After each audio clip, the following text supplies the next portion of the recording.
If you are one of the lucky few to own the all-new Ducati Desmo450 MX, you more than likely want to further customize the motorcycle to yourself. And at the time of this recording, which is October 6th, 2025, there's only one way to do so, and that is through this guy, the Ducati Wi-Fi Module and the Ducati XLink app. At the end of this video, you will have a more deeper and more intuitive understanding of how to mount the Wi-Fi module to your motorcycle, how to connect to the Wi-Fi module through the XLink app, and the features and benefits of this system. Now, most of you that have experience with aftermarket ECUs on other brand motorcycles probably want to mount one to your Desmo450. And again, at the time of this recording, neither a GET ECU or a Vortex ECU is publicly available for this bike.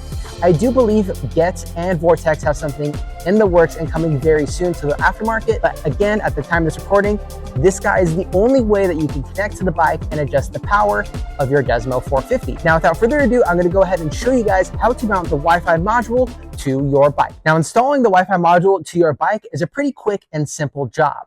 In short, we're going to mount the Wi-Fi module onto the throttle side fork tube of the motorcycle. It's going to sit in this region behind the front number plate. Now, in order to mount that correctly, we do need to remove the front number plate of your motorcycle. Now, on my right hand, I have a 1/4-inch drive socket wrench mounted to a medium length extension, which is mounted to a 8mm deep socket. So we're going to go ahead and use this to remove the front number plate. Now that you have successfully removed the front number plate off of your motorcycle, it is now time to correctly identify which plug is going to plug in to the Wi-Fi module. Now, there's really only one option here, and that's going to be this guy, this white plug right here. If your bike is in brand new condition and you have not removed the front number plate yet, you more than likely have a black rubber booty protecting this plug right here. I've already gone ahead and removed mine, as it simply just slides off. Now, the next step in installing this Wi-Fi module to your bike is you want to locate the password that is on the back side of your Wi-Fi module. This is going to allow you to connect to the Wi-Fi network that the bike is going to emit on your smartphone. After you've done that, you're going to go ahead and want to install the Wi-Fi module into the Wi-Fi module rubber booty housing.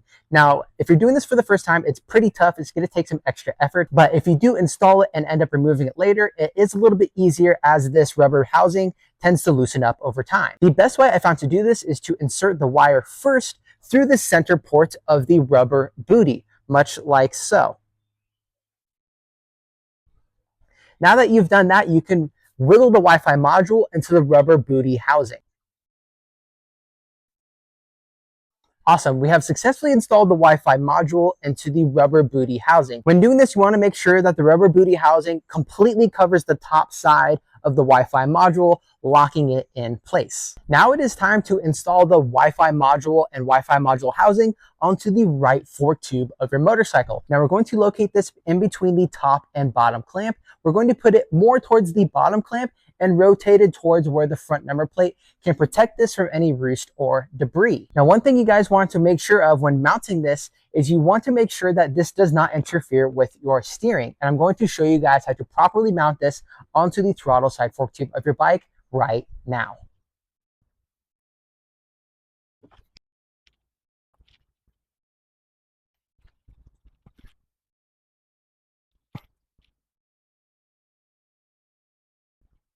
So as you can see, I have successfully installed the Wi-Fi module housing onto the fork leg of the motorcycle. Unfortunately, it does cover up one of my JBI fork stickers, but needless to say, having this placed in the right spot is more important than the sticker. Now, as you can see, this hits the frame stops both ways around without interfering with the Wi-Fi module. So again, this is safe and sound, ready to go. I've also plugged in the Wi-Fi module into the Wi-Fi module connector as well. As you can see, it's not loose or anything like that. It is plugged in and ready to go.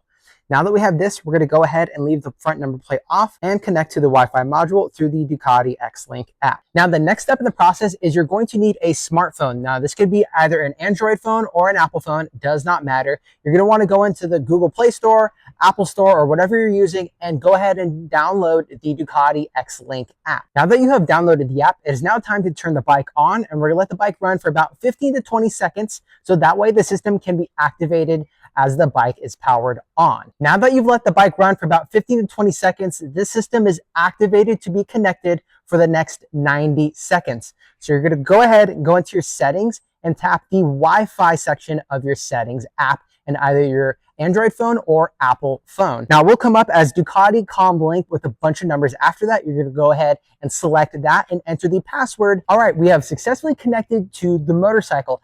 After you've done that, you're gonna go ahead and want to reinstall the front number plate of your motorcycle using that singular bolt that holds it in place. Again, we use that 1/4-inch drive socket wrench, that medium length extension, and that 8mm deep socket to do so.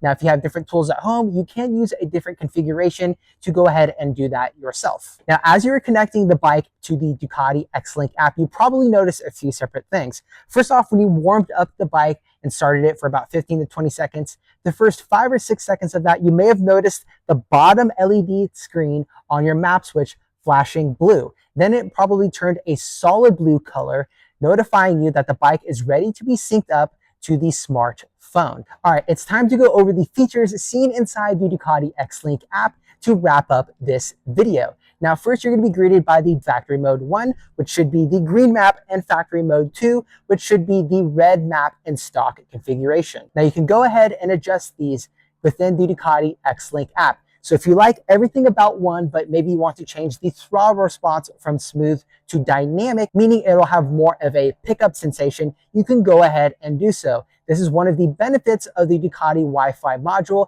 and the XLink app, as you cannot do this without the Wi-Fi module or the app. And again, same goes for map 2. Maybe you like the less engine braking that the red map or map 2 has, but you want the smooth throttle response, you can go ahead and do that isolated change by itself. Again, you can also adjust the Ducati traction control levels as well. Now, for me personally, I like my bikes to have a very acoustic feel. I do not like the sensation of the quick shift or the traction control systems. Now, I will say, out of all the traction control or quick shift systems that I have tried, the Ducati systems do seem to have a leg up compared to the Triumph or KTM systems that are currently offered. Section 2 is going to be your dashboard. Now, there are a few cool things that you can see here when it comes to the amount of throttle percentage that you are using, the RPM that the motorcycle is pulling, the temperature of the motorcycle as well. Now, obviously, you cannot be reading your smartphone and riding at the same time. So if your girlfriend or another rider is out at the track with you, they can be watching this as you ride. Next up is going to be the service section of this app, and it is arguably my favorite section of this app itself. It tells you a few different things when you are due for a mid-service, a full service, an engine oil service. So again, this is my favorite section as it really keeps good track of when your last service is and when you are due for another service. I think this really eliminates those head-scratching moments of, dang, did I change my oil 3 or 4 rides ago? Or did I do it last weekend? It really eliminates those moments. So again, having this stored safely within the XLink app is a really nice feature. Moving on to the suspension section of the XLink app. This is most useful for riders who do not know how to tune their suspension, that being both compression and rebound. Now, within this app, you can input values like the type of track that you are riding, your riding level, and of course, your bike to configure a suspension setting for yourself. This has an algorithm in there, and when you hit calculate, it will come up with both a compression and rebound setting for you to try out at the track. As a suspension technician myself, I do not use this suspension section a whole lot. I typically go by the feel of the bike and the track to tune my compression and rebound settings myself. Now, last but not least, you have the info section of this XLink app. You can input notes. So if you want to store something that you really liked or disliked out at the track, you can go ahead and save those. It also shows you your final drive ratios, which is a stock 1349, which is what I have on my Desmo